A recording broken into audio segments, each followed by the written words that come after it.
రాష్ట్రంలో భయానక వాతావరణం సృష్టిస్తున్నారని పీఎస్సీ సమావేశంలో వైఎస్ జగన్మోహన్ రెడ్డి అన్నారు. పార్టీ సీనియర్ నేతలను తప్పుడు కేసులో ఇరికిస్తున్నారని మండిపడ్డారు. ఇదే సంప్రదాయం కొనసాగితే టీడీపీలో అందరూ జైలుకు వెళ్లాల్సిందేనని స్పష్టం చేశారు. మిథున్ రెడ్డి అరెస్ట్ బాధాకరమని, రాష్ట్రం పరిధిలోని అంశాలకు ఎంపీగా ఉన్న మిథున్ రెడ్డికి ఏం సంబంధమని ప్రశ్నించారు వైఎస్ జగన్. కేవలం వేధించాలనే ఉద్దేశంతో తప్పుడు కేసులు పెట్టారని గుర్తు చేశారు. చంద్రబాబు కంట్లో చెవిరెడ్డి నలుసులా మారారని, అందుకే తప్పుడు కేసు పెట్టి చెవిరెడ్డినే అరెస్ట్ చేశారని ఆగ్రహం వ్యక్తం చేశారు వైఎస్ జగన్. చెవిరెడ్డి కొడుకును కూడా జైల్లో పెట్టాలని కుట్ర పన్నారని మండిపడ్డారు. గట్టిగా ప్రశ్నిస్తున్నాడని, నందిగం సురేష్ను 191 రోజులు జైల్లో పెట్టారని గుర్తు చేశారు.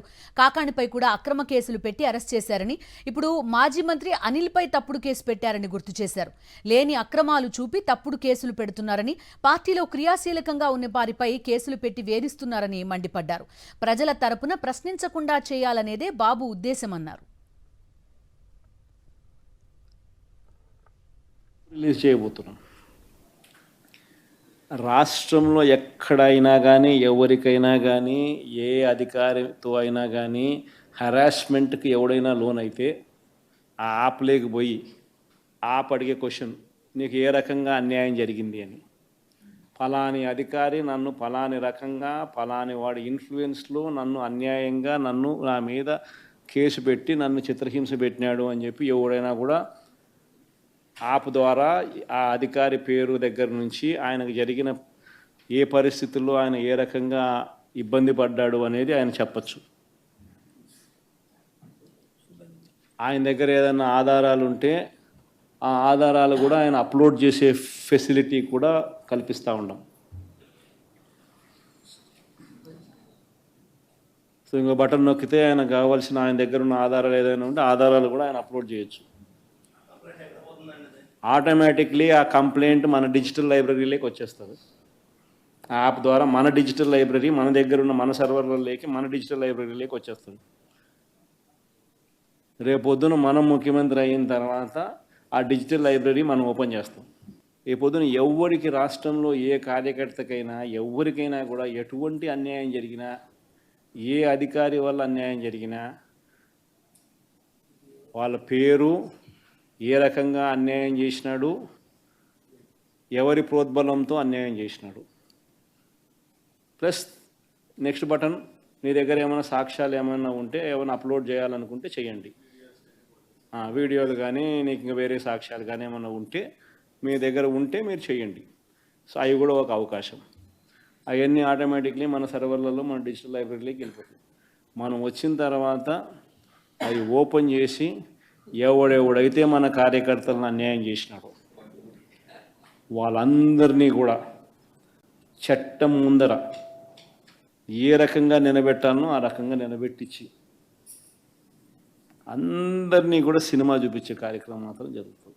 వాళ్ళు చేసినవన్నీ కూడా వడ్డీతో సహా ఏదైతే నువ్వు ఎత్తుతున్నావో అదే పండుతుంది. ఎక్కడో కూడా మనం అన్యాయం చేయడం లేదు.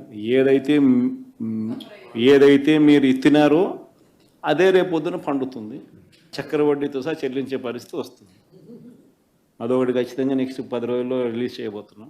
బాబు ష్యూరిటీ, మోసం గ్యారంటీ అనేది అయితే ప్రోగ్రాం జరుగుతూ ఉందో దాంట్లో మీరంతా కూడా ఇంకా అంత ఎక్కువ ఇన్వాల్వ్ కావాలి. అంటే ఈ ప్రోగ్రాం అనేది అన్ని చోట్ల బాగా జరుగుతూ ఉంది.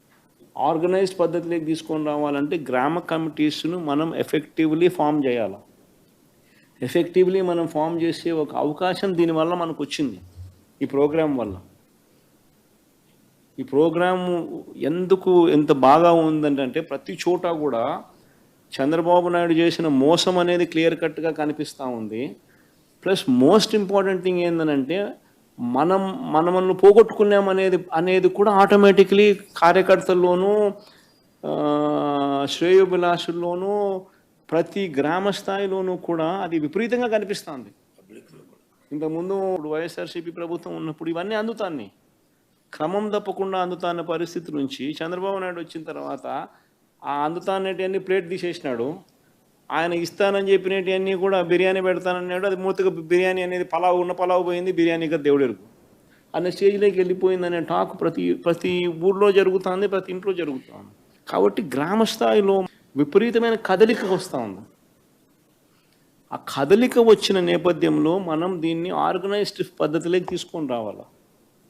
సో జరగాలనంటే మీరు మూవ్ కావాలి. ఆర్గనైజేషన్ ఇంకా రాబోయే రోజుల్లో అగ్రెసివ్గా ఇక యాక్టివిటీస్లోకి ఇన్వాల్వ్ కావాల్సి వస్తుంది. సో ఆర్గనైజేషన్ యాక్టివిటీస్లోకి ఇన్వాల్వ్ అయ్యే పరిస్థితి వచ్చే టయానికల్లా గ్రామ కమిటీస్ను పూర్తిగా 100% ఎఫిషియెంట్గా ఫామ్ చేయండి. దాంట్లో మీరు క్రియాశీలక పాత్ర పోషించాలి.